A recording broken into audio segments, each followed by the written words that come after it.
বন্ধুরা, আজ আমি দেখাতে যাচ্ছি কিভাবে ডিম ছাড়া ফ্রুট কেক তৈরি করা যায়। ফ্রুট কেক তৈরি করার জন্য আমি নিলাম কিশমিশ, কাজু, আমসত্ত্ব, খেজুর,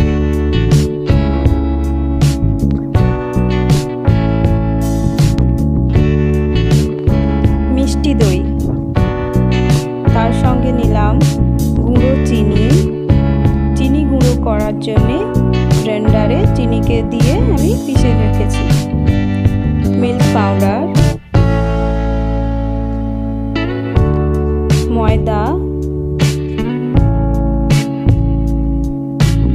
দুধ ও সাদা তেল রিফাইন্ড অয়েল নিয়েছি আমি।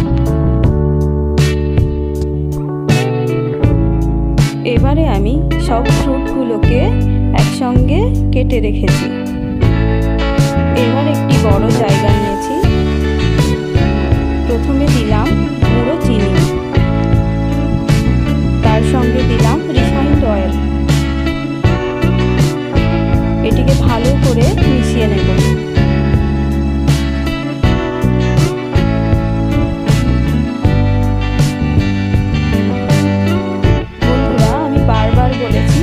যত বেশি কেক বানানোর জন্য আমরা বিট করব, তত বেশি কেকটা আমার নরম ও ফুলবে। এবার নিলাম মিষ্টি দই,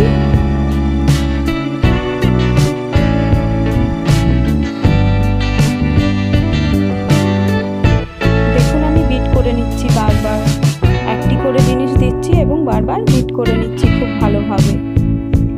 এবার দিলাম দুধ এক বাটির মধ্যে আমি একটু একটু করে দেব, একটু একটু বিট করে নেব এবং একটু একটু করে দুধ দেব।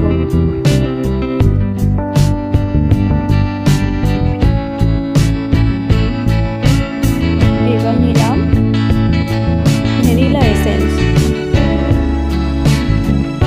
বারবার বিট করে নিচ্ছি, যেহেতু আমি চামচ দিয়ে ফাটিয়ে নিচ্ছি সেক্ষেত্রে আমি বারবার যে কোনো জিনিস দেওয়ার পরেই আমি বারবার বিট করে নেব। এবার একটি চালুনিতে নিলাম ময়দা এবং মিল্ক পাউডার, দুটোকে একসঙ্গে চেলে নেব।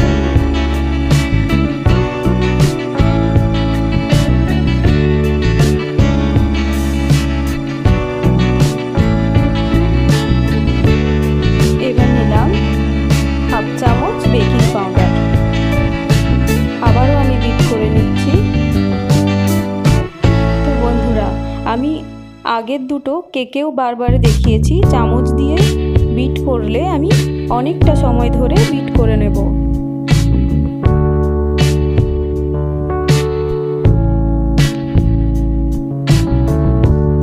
আর মিশ্রণটি যেন বেশি পাতলা না হয় আর বেশি গাঢ়ও যেন না হয়, তাহলে কেক ভালো হবে না। এবার নিলাম কুচনো ফ্রুট,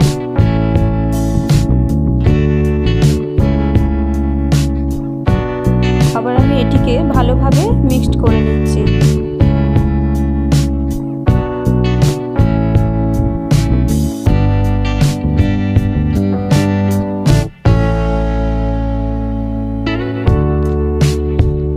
আমি 10 থেকে 20 মিনিট পর্যন্ত সময় ধরে বিট করে নিলাম। এবার একটি কুকারের মধ্যে অনেকখানি নুন দিয়ে দিলাম, রিং বসিয়ে দিলাম, তারপর একটি বাটিতে একটু সাদা তেল দিয়ে মাখিয়ে নেব। সাদা তেলের বদলে বন্ধুরা ঘি বা বাটার নিতে পারো। একটি কাগজের টুকরো বসিয়ে দিলাম নিচে, এবার এর ওপরে একটু তেল দিয়ে আমি আবার মাখিয়ে নেব বাটিটাকে।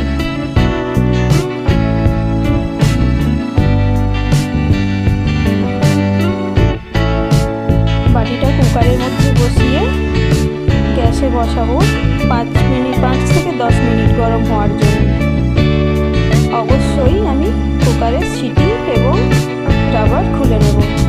এটি আমি প্রত্যেকটি কেক বানানোর রেসিপিতে দেখিয়েছি বন্ধুরা।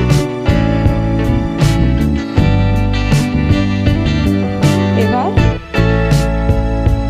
মিশ্রণটি ঢেলে দেবো আস্তে আস্তে করে, যাতে সাইডে না পড়ে যায়।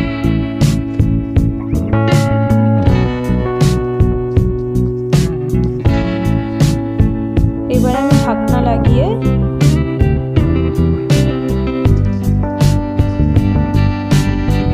প্রায় 1 ঘন্টা সময় খুব লো আঁচে বসিয়ে রাখবো। দেখুন 1 ঘন্টা পরে খুলে দেখতে কেমন লাগছে কেকটি। মাঝে একবার খুলে আমি এই ফ্রুটগুলোকে ওপরে সাজিয়ে দিয়েছিলাম।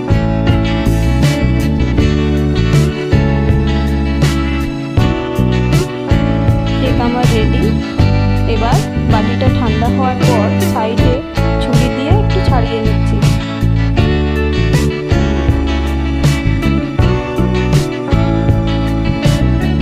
তো বন্ধুরা, ফ্রুট কেক আমার একেবারেই রেডি। তো ফ্রুট কেক বানানোর পদ্ধতি কেমন লাগলো বন্ধুরা মেসেজ করে জানিও।